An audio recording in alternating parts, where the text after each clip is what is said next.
Hey there, guys. This is George. Thanks for joining us. This is Weekend Travels here at EPG.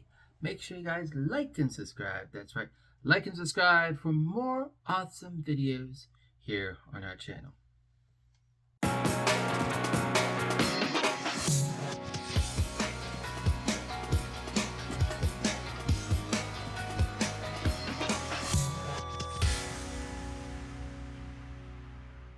And welcome back. Again, my name is George, and this is Weekend Travels.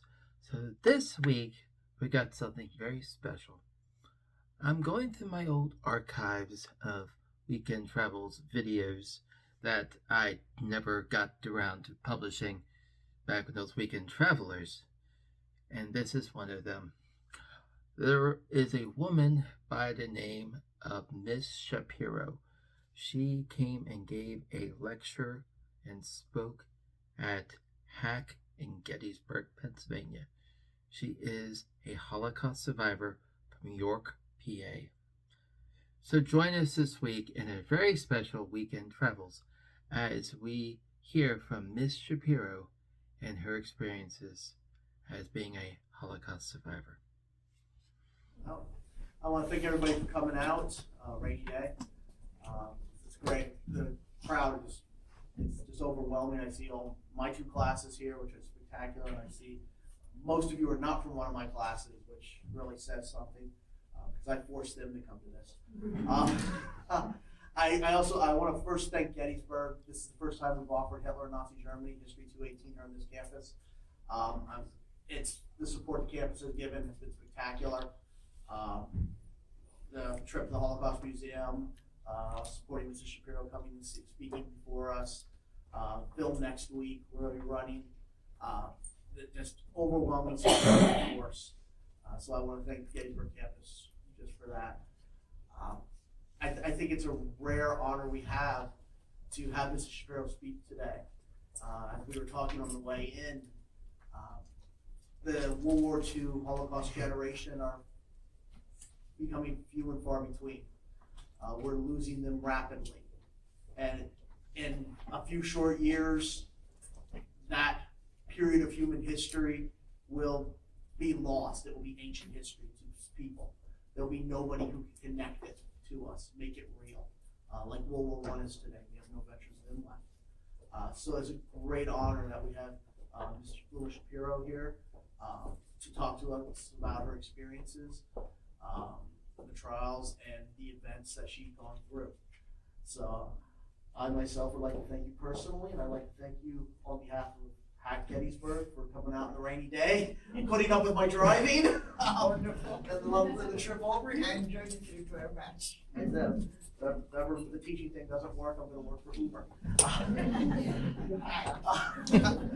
So I'm going to allow her to tell her story, and at the end, if you have any questions, I know she'd love to answer them. If you have any questions for me about class or anything like that, catch me. Please feel free. Or anything about the topic, I'll talk to you in a while. So with that, Mrs. Shapiro. Okay, I'm very pleased to be here, and I want to thank the faculty as well as my chauffeur. And Scott, where's the Scott? He arranged it all. And I wanted to thank you very much for having me here. And I appreciate it because I think not many of us have left. And maybe we're talking about what I had experienced with avoid a repetition of all my experiences. And I pray to God that the youngsters will never feel it, never have the experience that I had. I want to tell you that up to 1979, 1849, I never spoke about my experiences, even to my close family.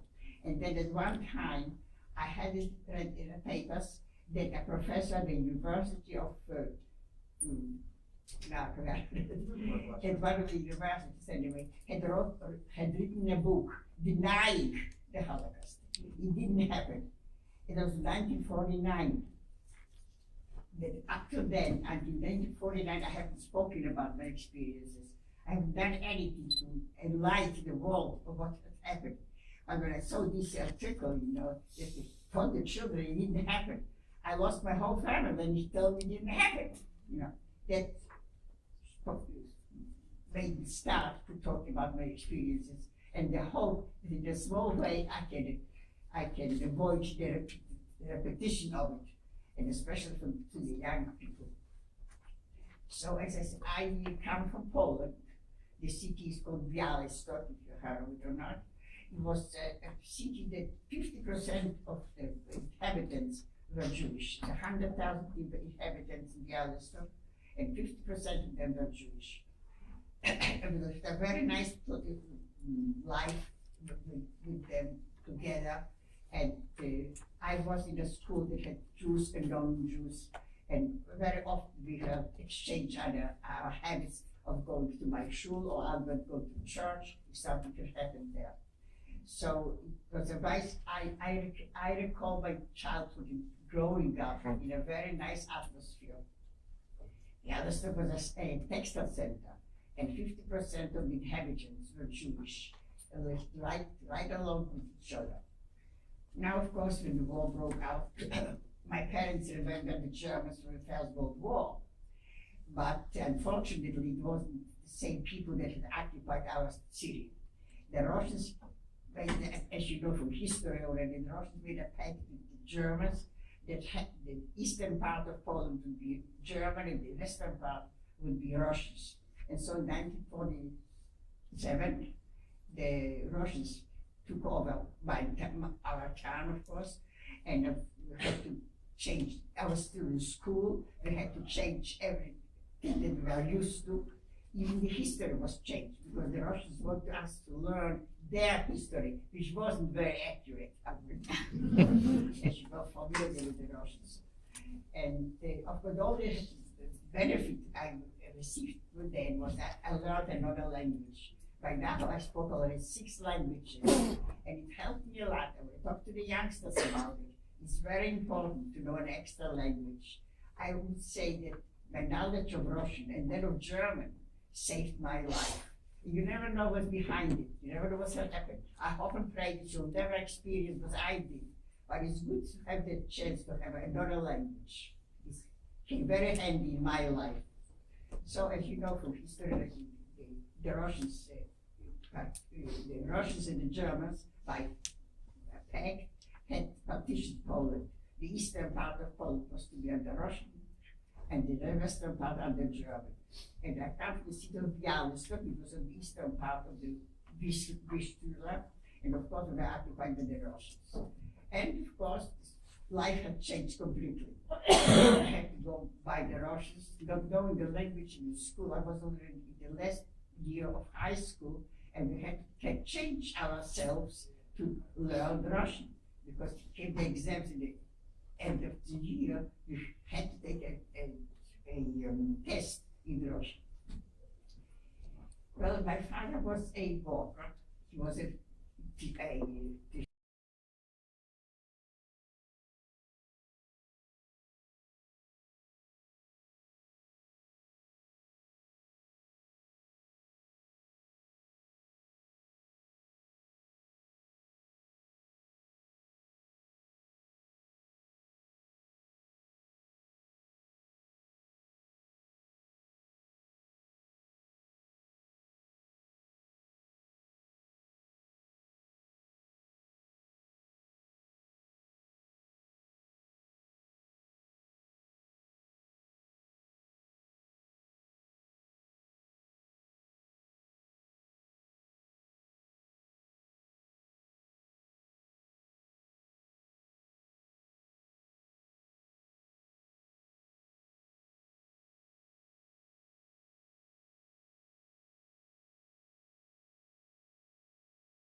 and because we weren't allowed to payments to go.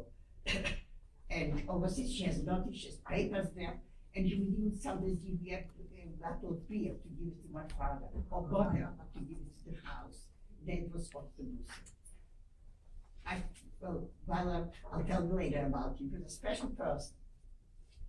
And so, when the ghetto was liquidated, there was an uprising in the ghetto of Bialystok, and the liquidation of the ghetto was taking place. Of course, I was caught in the middle. I was not walking at the time. We were not allowed to get out of the ghetto. So I was caught and got inside. As I mentioned before, people were trying to find some places to do bunkers, they call it, a little bit of water, a little bit of food, just in case. They didn't believe that Bialystok would be liquidated because there's a textile center and provided for the Germans, working for the Germans. Yet, the time came, the ghetto was closed, nobody was allowed to go out and come. I was always talking with kind of a person, this Otto Busse was a German and a member of the army. Because in order to come to the occupied areas, he had to be a member with a wife and a little boy. He sent his little boy and his wife. When the ghetto was closed, he sent them back to Ostprussia. And he remembered remained in the place. I was always talking what kind of a person he is, how he treats me, he and his wife when I go to the place. Two Jewish girls, parents, of course I talked about it, and they struggled out of the ghetto and went to him and asked if he can help them. He was risking his life naturally by helping the Jewish girl. He built a double wall, kept them for 2 years until the ghetto was liberated and he could walk there. His wife left and took the boy with him. So all by himself. She's a Catholic. Hitler was a Catholic as well. They lived the house right across from a Catholic church, and she was afraid to go to church. So she was happy to go back to Tilsit, so she goes to Prussia. And she took the little boy with him. And he kept those two girls 2 years until the war ended. When the war ended, this Mr. Otto would give him credit and talk about him a little bit. Because he and the two girls that survived, the 2 girls, took him to non-Jewish parents who had kept Jewish children during the war. And they saved 500 Jewish children. After the war ended, they took the children to Israel together with Mr. Busse and his wife and child. In 1973, I took my son to Israel and met Mr. Busse after the war. But he was trying to find me. What happened? He couldn't find me. So after the war ended, I was started walking. He knew I was taken away, but he didn't know where and what. So of course, in the meantime, I already changed my name. I mixed times present now. In 1940, the war ended, 45, and he didn't know I married at the time, and I went to Israel with the 500 Jewish children. They were kept in non-Jewish families. Don't say that Catholics didn't help, they did.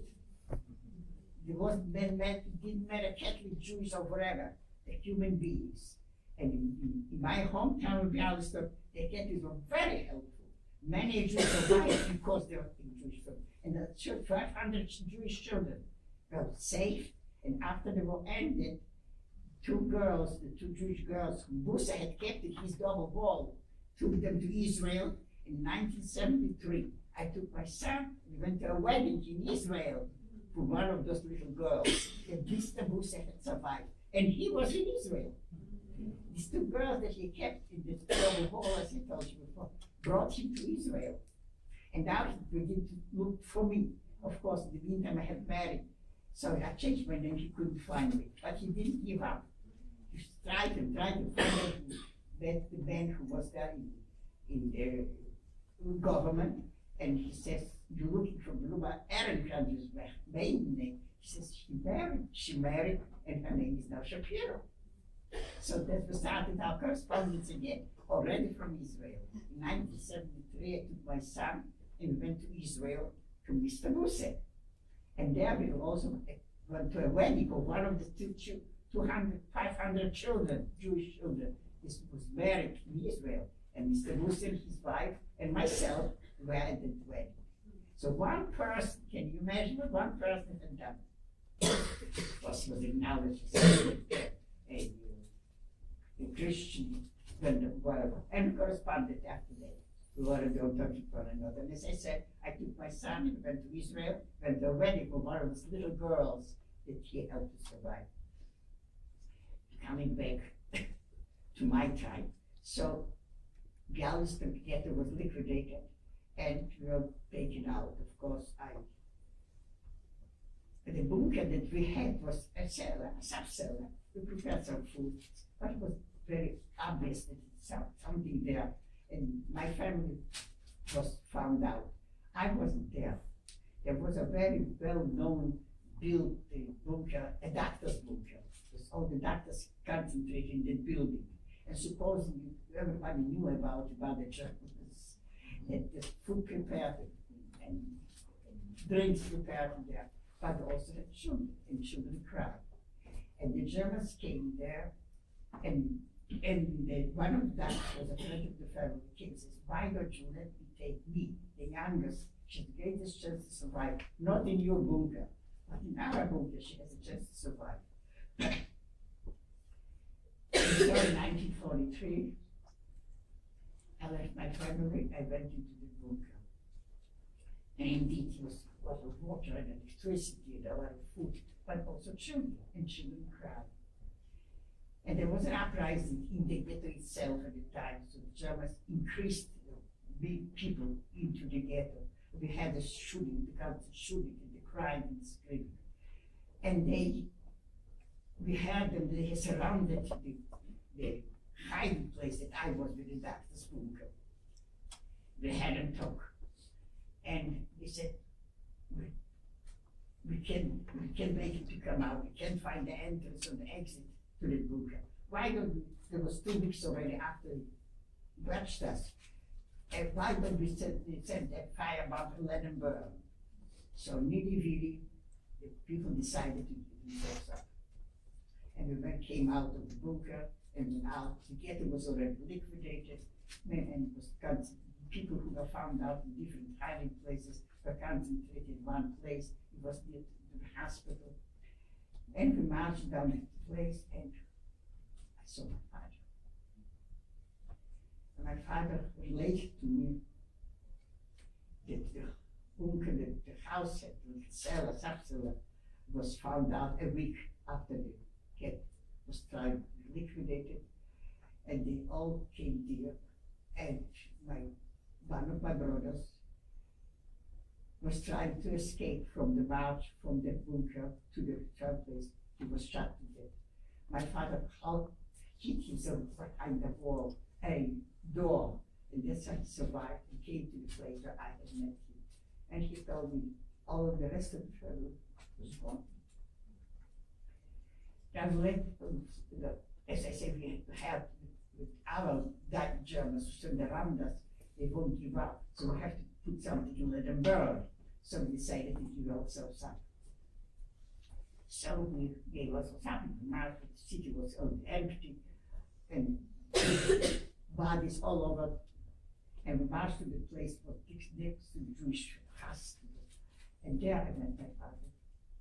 And then my father told me the story. How come the bunker was found, and my father and my brothers, his wife and children, and my mother came out of the bunker, and they were marched towards, they didn't know where, but they were marched. They were marched, and my father and one of my brothers was hiding while marching behind a wall, and they made it to come to the place where I met them, where all the people who was found in the bunkers were concentrated. It was in the Jewish hospital.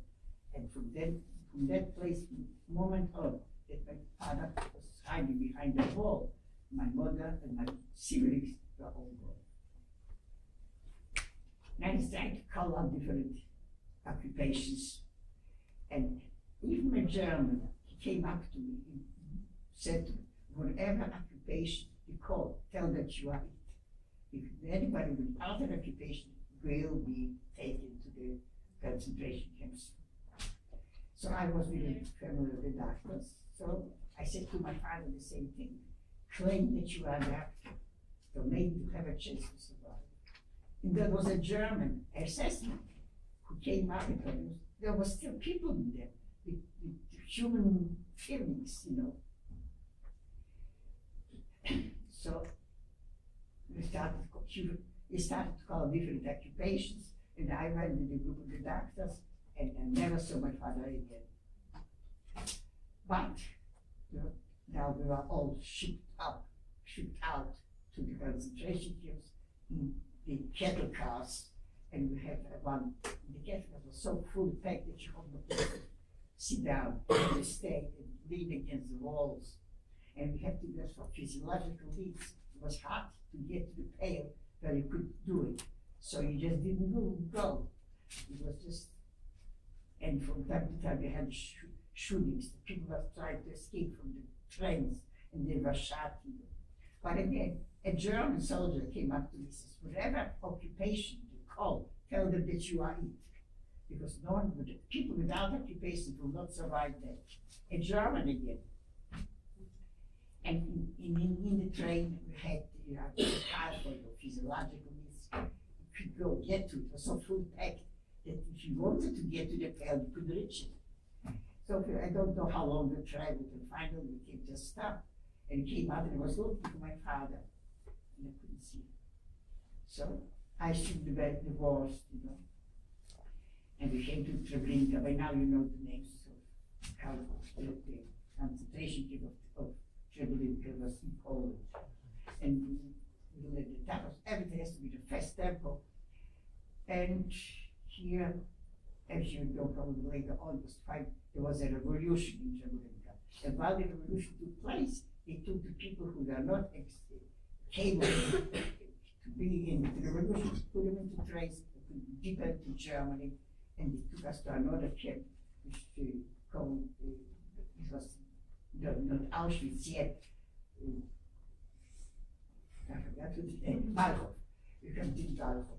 There was different people from all kinds of sides, and on the grounds, without food or drinks, or laying on the ground. It was hot, it was gently, it was almost. And then crawler, and he came closer to me. And I recognized him as a refugee from Warsaw that came to our part of Poland and lived in our house. And he says to me, you try better to survive, because none of your family survived. They were brought here to Majdanek, and all of them went to the gas chambers. So whatever you do, whatever occupation you call, tell them that you are it. When the doctor say you're a doctor, a seamstress, anything, just get out. Nobody survived Majdanek. And so sure enough, it was that way. In the meantime, I met there a friend of my school friend, and his father was a doctor, and he was with a group of doctors. His father said to me, you come with us, with a group of doctors. You have greater chances to survive as a doctor than a household. So sent me there. He was, and one day I was down on the ground, laying down. I see somebody crawling and coming closer and closer to me. And I recognized him as one of the people who had come from Warsaw, and he was hiding in our place. And he told me the good news that my mother was here, my whole family was here. Unfortunately, we were all guests, and they don't exist anymore. But he says to me, any occupation they call, say you are it. Because nobody who survives my darling. The doctor was my friend, he says to me, you tell them that you are a doctor's nurse, and you go where I'm going. And so I did. It was meant for me to survive. Many people had done the same things and didn't make it. I made it. So we take conductors in different places, and from Majdanek we went to Auschwitz, where we, by then, all very well-known greeting, Arbeit macht frei, walks make you free. It makes you free to go to death. That was the freedom. You were dead, so you were free. And here, of course, we were separated, men from women, but the commandant of the Balfour ghetto, concentration camp, had sent a letter to Auschwitz with a group that came from his camp. They are very useful people, they're working people, and they should not be destroyed. Can you believe that a German wrote it to another German and to save the Jews? And indeed, from the people who came from Majdanek, none of them were killed. They were washed and saved from hell. I had a little picture of my family yet that I gave to my shoe. So I go to the showers, I have to go to the showers, I don't know if I'll come out or not. But just in case, maybe I'll come out, I put a picture in my shoes and left it there. Naturally, I came in one way, went on the other way, it was gone. And here we were shaved and had first shaved and washed it out and clothes, given clothes, whether it fit or not, you had to take it. And brown shoes and black shoes, doesn't matter. Had to be fast. And here we came to Auschwitz. And of course, we did by now very well known the famous Greek Arbeit macht frei, walks makes you free. And again, I don't know what it was. It was meant for me to survive. That's all I can say. A poor lady who was taking care of all of us. Somehow I reminded her of a child or sister or I don't know what. She took me under her wing. She still counted me. Okay. So I wasn't shaved. Everybody had her hair shaved. I wasn't shaved. She wanted me to come with my hair on. And I came there and went Auschwitz already. I started to do walks, everything happened in the first temple. I started to let the Lord sleep with the Lord. And she took me under her wing. I was assigned to walk to make some baskets, supposedly for the bombs. It was cold. It was already January, February, it was cold, and my fingers were stiff. I couldn't hardly do anything. I don't know why she did it, but she did. She took me out of the end of the block, of the barrack where I was sitting there, and hardly able to make this basket, took me up higher. From time to time, she was heating the stove. The barracks in Auschwitz were a long hall with an oven from red bricks in the middle, all to the light, was never lit, was never warmed. And on both sides were the bunks for the people, for the refugees, were there. So it was 3-story high. We were assigned to one of those bunks where to sleep. And she wanted me to survive. I have no explanation why and what and when. Maybe I reminded her of a sister or a child. She says, come away from you're next to the door. And that's why it's so cold, you can't make the quota. She took me up higher, but from time to time, put fire in the stove, and it was warmer to warm there. A stranger, I just want to emphasize that in Auschwitz, people were trying to help one another. No matter what the circumstances were, they were risking their lives by it. Or at one point, she organized a potato before a lady and baked it in the oven and gave me the salted hot water to drink. It was like the best spirit that you'll ever drink. That's how it tasted, the salted hot water. But she was risking her life by doing it. And then there was all over the Auschwitz, men were separated from the women. And I was on the 3rd floor bunk. One day, the 4 ladies were invited to go to a concert where the best musicians at the time were in Germany, and of course they were taken to Auschwitz. and the musicians will be performed at a concert. She wanted to take me with her. But how can I take you? She said, you have no hair and not dressed regular. Four ladies were also invited to go to the concert. But I really don't know why. But she risked her life. She gave me a big coat to make it look bigger, a scarf on her face, and took me with her to go to the concert. Because the inmates of Auschwitz that performed was the best known Jewish inmate musicians that they performed at the concert. And she risked her life by doing it. But she did it. I didn't know her, she didn't know me. She just did it for me. And one point, another thing happened that I want to show you that even the four ladies who worked supposedly with the Germans were helping us.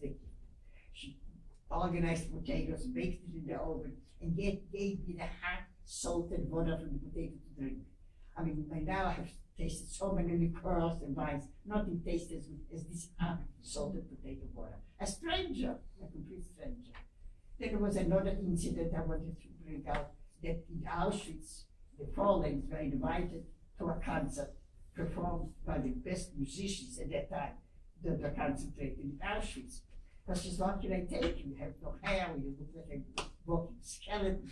She organized a big coat, put a scarf on my face, red paper to my cheeks, and took me with her to the concert. A four lady, she was screaming at us and everything, yet she had some humility in her. She helped me, and I went to the concert. The musicians in Auschwitz performed at the concert. Well, Auschwitz too. I'm support and sewing place first. We sew, and then it changed. Another work was assigned to us, to my group, and we were working outside of the camp of Auschwitz concentration camp into the fields of digging holes to put in bombs for the planes in the tried the English or Polish or French planes would try to land, they were torn into pieces. So it was like, and we had to dig those holes. Of course, we are accompanied by the Germans, with the assessment, and dogs who were taught to kill. Sure enough, one of the dogs came closer and beat me in my foot. Now, took away one of my shoes. Coming back, I already had one shoe on, one shoe off. So naturally, I was in the last row to go back to camp. So one of the girls said, there's a bathroom on the way where we go. It's the only thing you'll be allowed to go into the bathroom. Take off the other shoe too, so you'll be walking normally with no shoes on. So that's what I did, that's why I came back. But I was smelling something terrible, so I went up to the four lady and asked her to let me stay in the Berlin for one day. I'll wash myself, I'll dress, and I'll be able to go to work. All I received from her is I smacked my face, and immediately I lost my whole teeth. The bottom teeth fell out. But she says the only place that you can go, if you can go to work, is the Revier. Nobody returns from the Revier. But I had no choice. Either I go and collapse or go to the Revier. So I said goodbye to all my friends in the camp. We went along, I said I went to the Revier. But it was meant for me to survive. I came to the Revier and it says nobody comes back from there. And I was there. And the four ladies somehow again, I don't know, the daughter or sister, I don't know. And she kept me there. The Revier didn't walk because she was close to death already. And she says, it's okay, you'll be okay. I'll get you some clothes. And she gave me a piece of paper to take to the warehouse, where for the first time I put the by now known the Auschwitz suits, with green and gray, pants, a jacket, and a scarf on my face. Another thing, the four ladies were invited to a concert performed by the inmates. Of course, the best Jewish musician at the time were in Auschwitz. For the four ladies, a concert performed by the inmates. She wanted to take me with her. But she said, how can I take you? You have no hair. A stick of a figure But she was resistant. So she organized a scarf on my hair, red paper to put on my cheeks, a big coat, a pill, maybe like this, risking her life, Swanji. And I went to the Catholic Council. And then I went to the council, the musicians were taken the day after into the guest chambers and then away with. And I survived because she wanted me to survive. I was want to bring out it on the horrible circumstances. People were still trying to help each other. And then came the time that Auschwitz was to be liquidated. Auschwitz, we left Auschwitz the 41st of January. The 18th of January.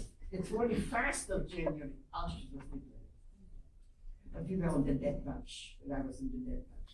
I found later, because after the liberation, 3 days later, the Russians liberated Auschwitz. So the people who remained there, they had a choice actually to go or to stay. And of course, we would leave everything to show the world what had happened here in Auschwitz. They would destroy us together with Auschwitz. So, but it wasn't that way. They had no time to do it.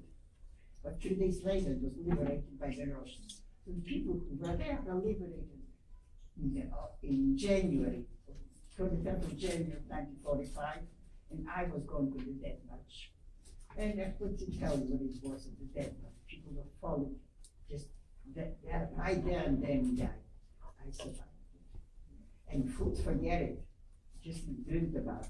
We walked and we walked. And people around the German population seeing that would try a potato or an apple or something, were afraid to catch that. The foreigners were with us and would kill us because we caught them. And I just don't know how long we traveled, walked, on the death march. People were falling away from this. And one of the inmates was pregnant. And she was pregnant on the death march. And she walked, and I wouldn't get ahead of me, as I said, it was things that happened, miracles indeed. After we walked off the death march, we came to a Malhof, and there was a camp, and just how little bungalows, 24 people on the floor in the bungalows. And who do you think I saw the pregnant woman? I says, Emma, how did you make that? She says, I didn't make it, they made me make it. Then the infamous Dr. Mengele, are you familiar with the name? The infamous Dr. Mengele put her on the table to remove the child. And an order came to let her go on with the pregnancy. She was on the death march. She made it. And she came to Markov. And here, the SS ladies, they were preparing her. They wanted her to give birth to the baby. And she did. She got pregnant, and the baby survived. And after the war, she became a doctor. So, and we had to make some clothes for her. They ran yarn and needles to make clothes for the little baby. SS ladies. I mean, it's unbelievable what happened. Still a little human was there. So I was liberated in Malta by the Russians. And again, the Russians didn't believe that Jewish girls survived without cooperating with the Germans. My knowledge of Russian helped. So the girls, you tell them, you know Russian, tell them, explain them. And I did. I said, look at us, we looked at collaborators, we have to stand on our feet, just like people, and of course they believed us. And with them, we marched out of Markov and went deeper into Germany because the Russians wanted to be the allies. The Germans were terribly afraid of the Russians. They also wanted to be the allies. They had to be liberated with allies, not by the Russians. So we all marched right along with them. And we on the way was people, the Germans, of course, had the furniture and clothing going there, and we felt so good. That you see, they had the clothing, they had worry about the clothing. We had nothing to worry about, just ourselves. And we came to a place there, and it was a forest. And there was what shall we do? We saw a field right there where we killed the people had put potatoes there. So there was nobody watching us. So I think 3, 4, 5 of us, 6 of us, 10 of us went into some dog harvest potatoes and started eating the raw potatoes overnight. Then on the way already marched again, saw broken cars and goods, and the Germans were escaping. They were afraid of the Russians. They were coming from the east, and the Allies were coming from the west. They wanted to liberate anybody but the Russians. The Russians don't knew what to do with them. I took off, what the Russians were liberated. Auschwitz went on the march on the 17th. On the 23rd, Auschwitz was liberated. So people who stayed in Auschwitz didn't go on the death march. They were liberated much earlier. But we didn't trust them. The Germans leave everything for them to go to see what was happening. Somehow they did. And so the Russians liberated us. Again, they didn't believe the Jewish girls survived without cooperating with the Germans. So the girl said, "You speak Russian, tell them. So I was afraid to say it, but I did. I went and took off my dress. It was made from an army blanket. I said, see how it walks in itself, this full of lights it was. Do we look like cooperators? And I talked to them and they believed us. There was a little house there, and they said, if you go in there, about 20 of you, in that little house, and you yourself. But we were afraid of the soldiers. Soldiers don't ask whether you're Jewish or not. So we put a big sign, typhus. It did help, kept them out. And the German woman was very happy to accompany us and the soldiers. So whenever she asked not much, she gave her a dress. I had a dress wearing army and blanket that was full of lice. I took it off and walked on its own. That's how I realized it. But she gave me a dress. And again, as I said, she wanted to accompany us and the Russian soldiers. They were terribly afraid of the Russians. And so we finally the American case. So from then on, of course, the Russians came and they were gone back to Russia, passing Poland. And said, if somebody wants to go to Poland to find out maybe somebody survived, you'll go with us. And the journey normally would take probably 72 hours for a lot. In 3 weeks, we've traveled with the Russian soldiers inside, and no food. Whatever they had, they shared with us, that's true. But what they did, they organized clothing for us. So they take it from the Germans and gave it to us. And so dressed us a little human. And they said, when we go home, our train will pass the city of Białystok, my hometown. We'll be there for a whole week. If you want to stay there, fine. If not, you can come with us. You come. Russian citizens walk in the farms. We knew what that meant. We had it for 2 years, and we said 4 days to go. For 3 weeks to travel with the Russian soldiers, and they fed us. They fed us, and he said the train will stay here for a week. You can go out and see if you want to stay here or come with us. You become citizens of the Russians. We knew what meant we are citizens of Russia. We had it for 2 years. So that's fine. Maybe somebody survived from the family. So we came. So journey normally would take only 3 days, 3 weeks to travel. But they fed us while we were on the Russians. And we came here to the city, and the city was already liberated, of course. And we stayed there, and I hoped that maybe 2 of my brothers were arrested by the Russians.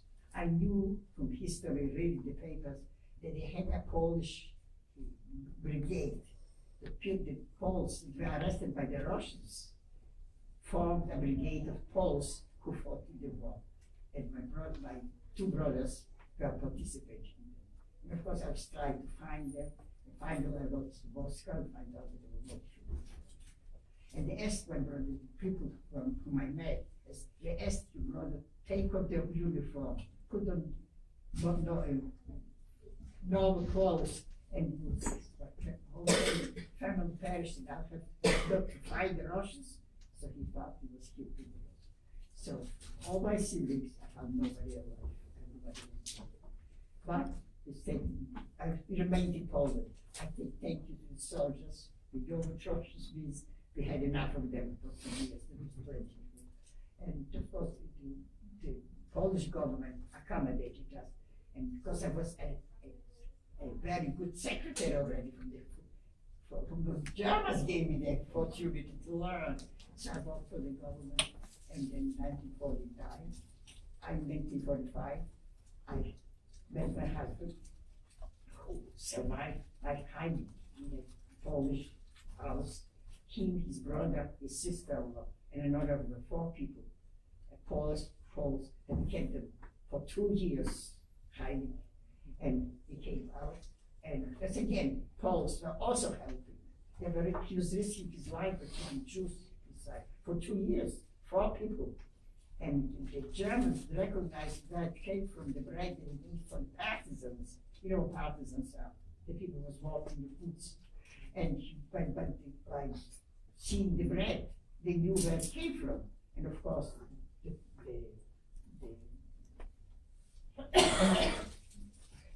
the man who gave this to the fighters would be arrested. The bread was identified as his. So not only him, but the family too, was killed by the Germans. But my husband, his brother, my sister-in-law, and another of the 4 people, for 2 years, were hiding in the Polish powerhouse. And they survived. And then this man came to my wedding. I got married. This man who helped them survive.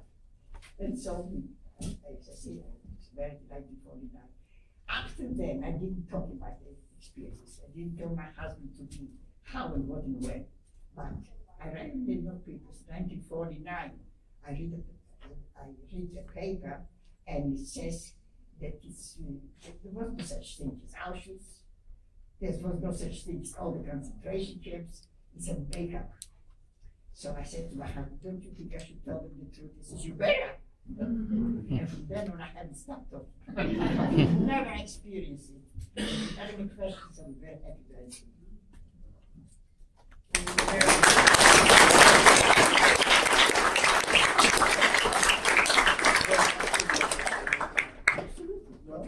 Yeah, that professor was at Northwestern University in 1949. Any questions, anyone? It's overwhelming. I know it's hard. When you were speaking of your experience in Auschwitz, you referred to a time when they were taking you, I think you said La Ravine? I've been hard to hear. Can you repeat? You were being taken to the ravine Yes. in Auschwitz. The reveal in Auschwitz when you were being sent to the reveal. Yeah. The reveal. Well, it was meant for me to survive. She must know exactly what that was. The reveal was a place one step before when we go to the orders and do the wet with you. There was the reveal. That's why nobody survived. Nobody came back. I did. It was meant for me to survive. When I asked my Lord elders to let me go and wash myself and look like a human being, all she did smacked me and my whole bottom piece fell out right around there.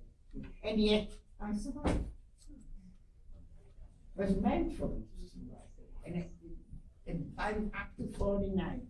I never spoke in my experiences. My husband didn't know what good was on. But then I read in the papers as a professor at Northwestern University who is denying the Holocaust. You know what I felt like at that time. So my husband says, you go ahead and tell them. And since then I haven't stopped. That's amazing. That's like 4 years after the end of it. And within 4 years, they're all raised knives. Yes. But I am the sole survivor of my family, my friends. And he told me it didn't happen. A professor feeding it to the students, you know. So then I stopped talking. So the first time I was on television in Baltimore, in Gettysburg, and there was a professor and a rabbi and a priest and a secretary of state, and I talked. For the first time, I spoke about my experiences. And I showed them the number. Since I made it for 4, I made it for 4. I want to thank you for coming today and sharing your story with us. And I have a question. Go ahead. Have you written down any of your, well, I'll say it's a memoir? Is this in writing anywhere that you might I share? don't with us? hear you clearly. Well, has this ever been written down? Has anybody ever written down your story? Yes, in Baltimore. In Baltimore, yeah. I had interviews with some writers, and they wrote it. I could never sit down and write it. Too much. But talking, I talk. And I have another question Go as ahead. well. So when you returned to your hometown after these atrocities, now Poland was communist again, is that correct? So you lived under communist rule. How did the communists treat you as a Jew after the war? They did not mistreat us, especially. But the way they grew, they continued. And the first opportunity to presented us to live it, we took it. I was already married with my husband and his brother, and she was married. People that were hiding, as I told before. And we decided to leave Poland. There's nothing to keep us there. All we had there is graves. And they were not kept the right way, so we did it. And I had a choice to go to Israel or to America. My husband wanted to go to America. I wanted to go to Israel because the only relative of my family that I knew of lived in Israel. And he wrote to me after the liberation and prepared the papers for me to go there. But my husband wanted to go to America.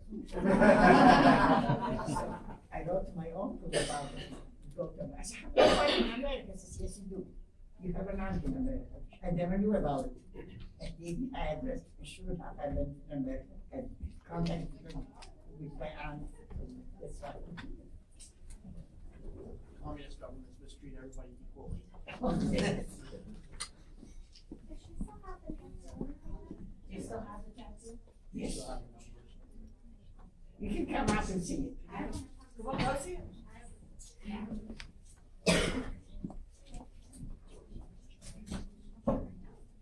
And how was that given to you for some? A for Auschwitz. And with the running number. Did you first get that when you came there? Auschwitz?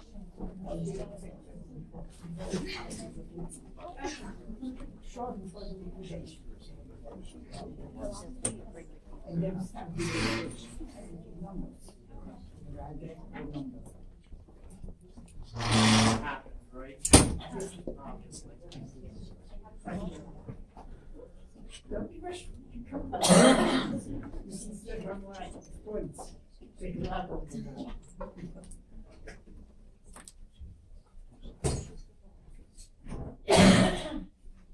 Any other questions? Any online questions?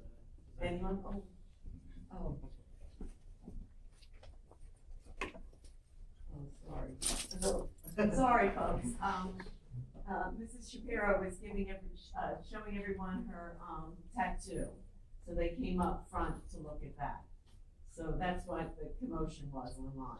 Are there any questions online? This is overwhelming, I understand that. All right, I'm not having To any. digest. It's chilling for us, so we can't imagine what we're writing. Okay, anything else then, folks? Oh, sure, go. What all languages do you know how to speak? What languages do you speak? Oh, I speak Jewish and Hebrew, Russian and Polish, English and German. You speak with 6, right? Which in itself So you is know they say, amazing. they say, this is pure Latine, ego te facie mushibani. My young man, learn a language.